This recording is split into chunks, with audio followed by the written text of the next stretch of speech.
Eastern Chad, about as remote and desolate as it gets. And yet, 300,000 refugees from Darfur live here in 12 camps, scattered along the border with Sudan. Today, it's 45 degrees Celsius, but Halima, her daughter, and a neighbor are out in the blazing sun picking maquette.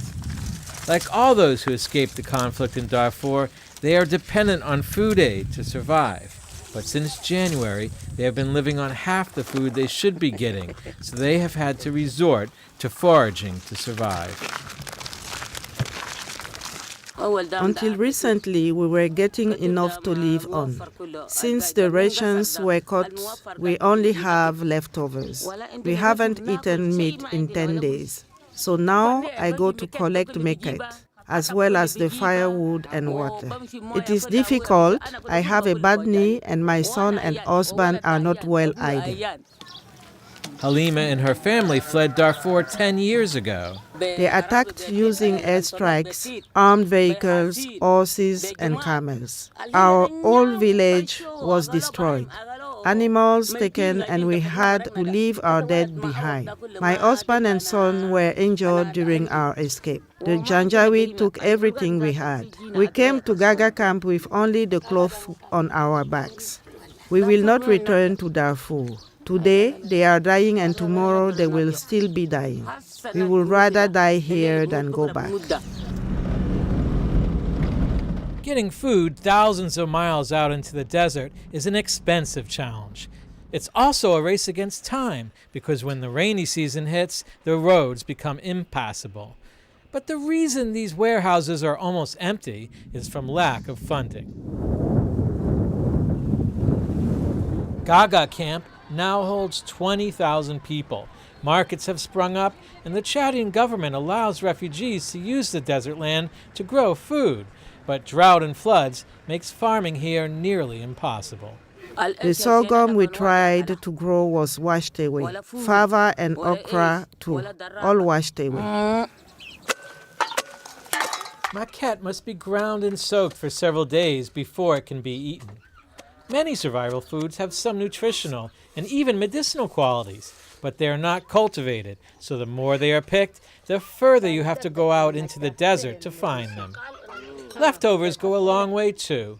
These sorghum cereal scraps are collected, dried, and pounded into a powder. Water is then added to make yet another meal. If funding doesn't come soon, then improvised meals like this will become increasingly frequent for Halima and her family. Worse yet, hunger and malnutrition will too.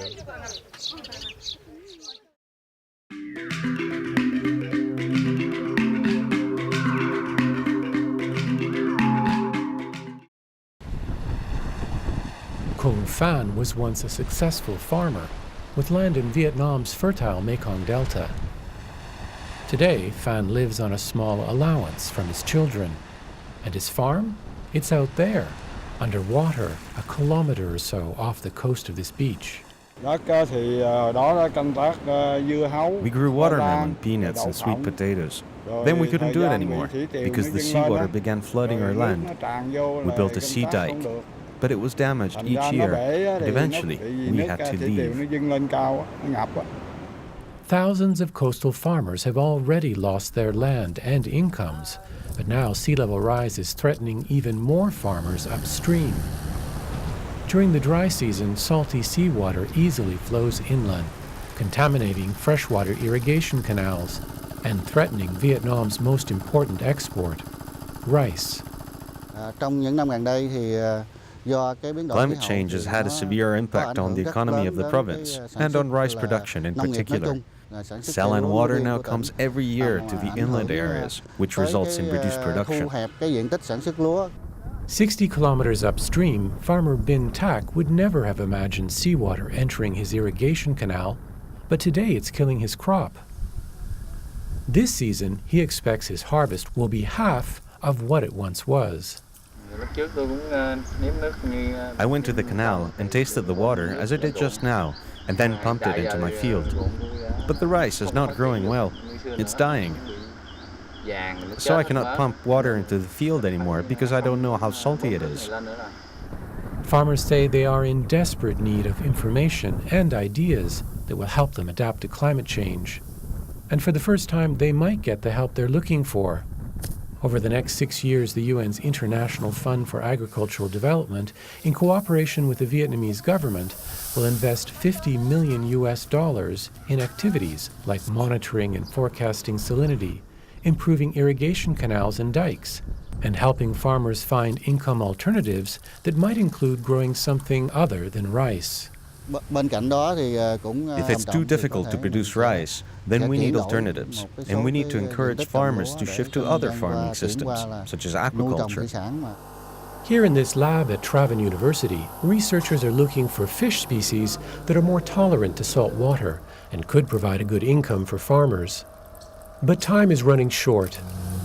Warm weather brings on more pests and crop diseases, and when temperatures exceed 36 degrees Celsius, the rice pollen itself becomes sterile, threatening an even larger collapse.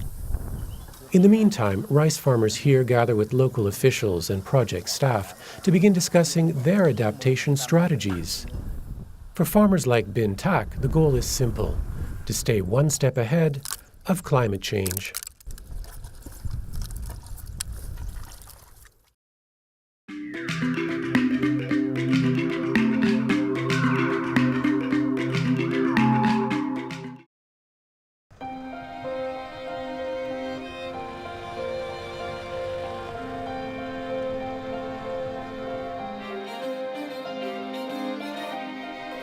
I am supporting 18 people.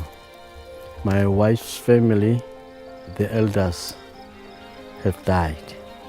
So I've taken the responsibility of the family. They are depending on me. Our main gardening is cabbages, tomatoes, and this cane paper. We buy a lot of our fruits and vegetables from smallholder farmers, and we use that to make jams, sauces, achars, chutneys. Eswatini Kitchen has proven to be a very good source of business for these smallholder farmers who unfortunately cannot find an alternative market for their produce. As one goes through the factory, you will see that most of the women that are working here are single parents, and they have to basically fend for themselves. Eswatini has created a lot more employment and enable these women to provide a little better for their families. I've been working for Eswatini 21 years. My partner was sick. The doctor found that he got TB and HIV positive. I tried to help him go to the hospital, getting injection each and every day. Oh, and it fails because God took him. That's why I have 7 children now with no one to help. If I want to work here, I think the situation will be very bad. The children, they won't go to school, they won't get clothing, they won't get food. I don't think I will have such a home like now.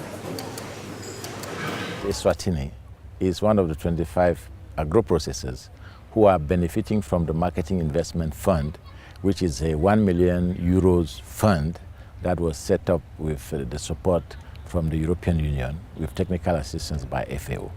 And the Marketing Investment Fund is part of a broader Swaziland agricultural development program, which is involved in many other activities, notably in support of production. We are actually already helping more than 20,000 farmers in Swaziland to move from subsistence agriculture to a more sustainable, high-income generating and market-led agriculture. Swaziland is a food insecure country where some 29% of the population cannot meet daily food requirements, and where 70% of the population lives in rural area. In addition, HIV and highest prevalence rate in the world, which also has a strong impact on the rural areas and on agriculture because of this, the impact that it has on the family level. So I think this program has a strong potential on the ground. If you can support Swaziland Kitchen, I know that Swaziland Kitchen will support me and my family will be okay.